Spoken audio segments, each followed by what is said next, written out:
बिस्मिल्लाहिर्रहमानिर्रहीम। आज की वीडियो में हम सूरह कलम में ज़िक्र किए गए एक सच्चे वाक़ये के बारे में जानेंगे, जिसकी तफसील मुख्तलिफ तफासिर के अंदर यूँ बयान की गई है कि यमन के शहर सना से 2 फरसंग यानी 6 मील के फासले पर सरेरा एक बाग था। इसका मालिक एक नेक मर्द था और वो इस बाग के फल कसरत से फुकरा को देता था। उसकी ये आदत थी कि जब बाग में जाता तो मसाकीन को बुला लेता और तमाम गिरे पड़े फल उन्हें दे देता। फिर बाग में बिस्तर बिछा दिए जाते और जब फल तोड़े जाते तो जितने फल बिस्तरों पे गिरते वो भी गुरबा को दे दिए जाते और जो खालिस अपना हिस्सा होता उससे भी वो 10वां हिस्सा फुकरा को दे देता। इसी तरह खेती काटते वक्त भी उसने फुकरा के हुकूक बहुत ज़्यादा मुकर्रर किए हुए थे। उसके इंतकाल के बाद उसके 3 बेटे वारिस हुए। उन्होंने बाहम मशवरा किया कि माल कलील है और घर में अफराद बहुत ज़्यादा हैं, इसलिए अगर वालिद की तरह हम भी खैरात जारी रखें तो तंगदस्त हो जाएंगे। इस पर उन्होंने आपस में मिलकर कस्में खाईं कि सुबह सवेरे लोगों के उठने से पहले ही बाग में चलकर फल तोड़ लेंगे ताकि मसाकीन को खबर तक न हो। उन्होंने फल तोड़ने की कसम खाई और इंशाअल्लाह कहना भूल गए। फिर ये लोग तो कस्में खाकर सो गए और इस बाग पर अल्लाह ताला के हुक्म से रात में एक आग आई जो इसे तबाह कर गई और सुबह के वक्त तक वो बाग जलकर सियाह रात की तरह हो गया और इन लोगों को इसकी कुछ खबर नहीं हुई। ये सुबह सवेरे उठे और एक दूसरे को पुकारा कि अगर तुम बाग का फल काटना चाहते हो तो मुंह अंधेरे सुबह होते ही अपनी खेती पर पहुंचो। चुनाचा वो लोग बाग की तरफ चले और इस दौरान आपस में आहिस्ता आहिस्ता कहते जाते थे कि हरगिज़ आज कोई मिस्कीन तुम्हारे बाग में आने ना पाए, और वो अपने आप को इस इरादे पर कादिर समझते हुए सुबह सवेरे चले कि किसी मिस्कीन को अंदर नहीं आने देंगे और वो तमाम फल अपने कब्ज़े में ले लेंगे। फिर जब बाग के करीब पहुँचे और उन्होंने इस बाग को देखा कि वो जल चुका है और इसमें फल का नामो निशान तक नहीं है, तो कहने लगे कि बेशक हम किसी और बाग पर पहुँच गए हैं, क्योंकि हमारा बाग तो बहुत फलदार है। फिर जब गौर किया तो उसके दर दीवार को देखा और पहचान लिया कि ये अपना ही बाग है, तो कहने लगे कि हम रास्ता नहीं भूले, बल्कि हकदार मिस्कीनों को रोकने की नियत करके हम खुद इसके फल से महरूम हो गए हैं।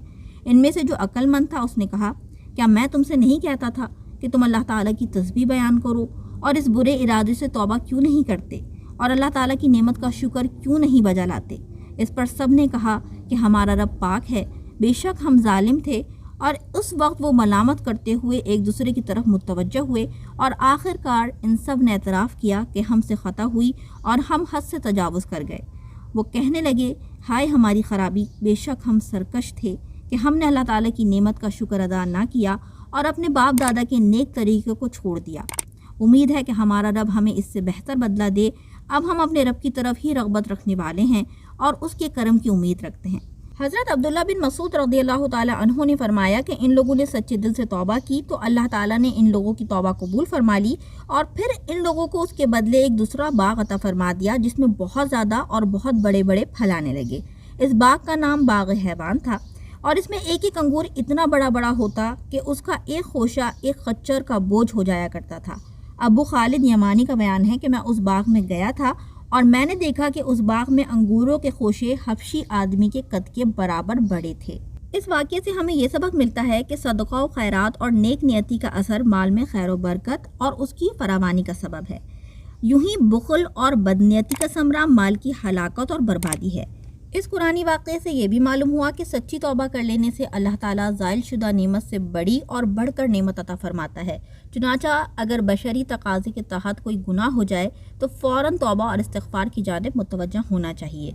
यूं ही नेमत का शुक्र अदा करने से उसमें इजाफ़ा होता है। अल्लाह ताला ने कुरान मजीद में इस वाक़ये को यूँ ज़िक्र फरमाया, बेशक हमने उन्हें जाँचा जैसे बाग वालों को जाँचा था, जब उन्होंने कसम खाई कि ज़रूर सुबह होते ही इस बाग को काट लेंगे और इंशाअल्लाह नहीं कह रहे थे, तो इस बाग पर तेरे रब की तरफ से एक फेरी करने वाला फेरी कर गया जबकि वो सो रहे थे, तो सुबह के वक्त वो बाग सियाह रात की तरह हो गया। फिर उन्होंने सुबह होते ही एक दूसरे को पुकारा कि अगर तुम काटना चाहते हो तो सुबह सवेरे अपनी खेती पर चलो। तो वो चले और आपस में आहिस्ता आहिस्ता कहते जाते कि हरगिज़ आज कोई मिस्कीन तुम्हारे पास बाग में आने ना पाए, और वो ख़ुद को रोकने पर कादिर समझते हुए सुबह सवेरे चले। फिर जब उन्होंने इस बाग को देखा तो कहने लगे, बेशक हम ज़रूर रास्ता भटक गए हैं, बल्कि हम महरूम हो गए हैं। इनमें से जो बेहतर था उसने कहा, क्या मैं तुमसे नहीं कहता था कि तुम तस्बीह क्यों नहीं करते। उन्होंने कहा, हमारा रब पाक है, بے شک ہم ظالم تھے۔ پھر وہ ایک دوسرے کی طرف ملامت کرتے متوجہ ہوئے، بولے ہائے ہماری خرابی، بے شک ہم سرکش تھے۔ امید ہے کہ ہمارا رب ہمیں اس سے بہتر بدلہ دے، یقیناً اب ہم اپنے رب کی طرف ہی رغبت رکھنے والے ہیں۔ واقعے سے یہ بھی سیکھنے کو ملا کہ اگر انسان کا اللہ پر کامل توکل ہو تو وہ زوال نعمت کے بعد بھی مایوس نہیں ہوتا کہ اب دوبارہ پہلے جیسے حالات کیسے ہوں گے، بلکہ وہ ظاہری اسباب کے بجائے حقیقی مسبب الاسباب پر نظر کرتا ہے کہ وہی ہے جو اسے اس مشکل سے نکالنے والا ہے، چاہے اسباب نہ ہوں۔ اللہ تعالی ہم سب کو شکر، صدقہ و خیرات، توبہ، استغفار اور اللہ پر کامل توکل کرنے کی توفیق عطا فرمائے، آمین۔